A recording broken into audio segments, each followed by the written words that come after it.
Les renouvellements des mandats des membres de la Cour constitutionnelle revêtent d'une importance capitale, quand on sait que cette haute juridiction est composée de 9 membres nommés par le président de la République. 3 sont choisis à l'initiative du président, 3 par le Parlement et 3 par le Conseil supérieur de la magistrature. 2 tiers de membres doivent être des juristes, juges, procureurs, avocats ou universitaires, ayant au moins 15 ans d'expérience juridique. Les membres ont un mandat non renouvelable de 9 ans, avec un renouvellement par tiers tous les 3 ans, les membres sortants étant tirés au sort. Le président de la Cour est élu par les autres membres pour un mandat de 3 ans renouvelable une fois. Il est investi par une ordonnance du président de la République.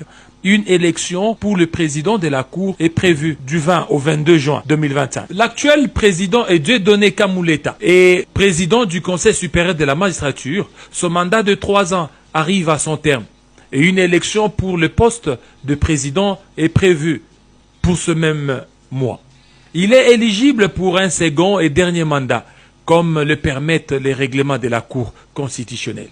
Dieudonné Kamuleta est reconnu pour son rôle dans l'amélioration de l'administration de la justice en République démocratique du Congo, notamment à travers des échanges sur les questions nationales et judiciaires, comme mentionné dans un message de la présidence de la République démocratique du Congo. Il a été plébiscité pour son implication dans la construction d'un nouveau bâtiment pour la Cour constitutionnelle, considéré comme un bijou et un symbole de progrès de la justice en RDC.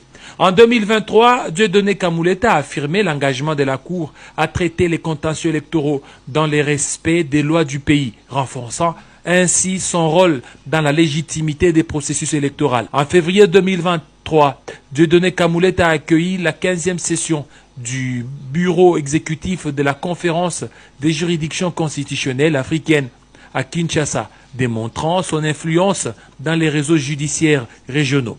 Sous sa présidence, la Cour a rendu des décisions importantes comme la condamnation en 2025 de l'ancien Premier ministre Matata Ponyo à 10 ans des travaux forcés pour détournement des fonds publics, une affaire perçue par certains comme politiquement motivée. Les défis incluent la lutte contre l'impunité, la corruption dans les systèmes judiciaires et la nécessité des réformes pour garantir l'indépendance et l'impartialité de la Cour, notamment dans les contextes des contentieux électoraux et des restrictions de droits fondamentaux. Dieudonné Kamuleta Badibanga est une figure centrale de la Cour constitutionnelle, reconnu pour son leadership dans l'amélioration des infrastructures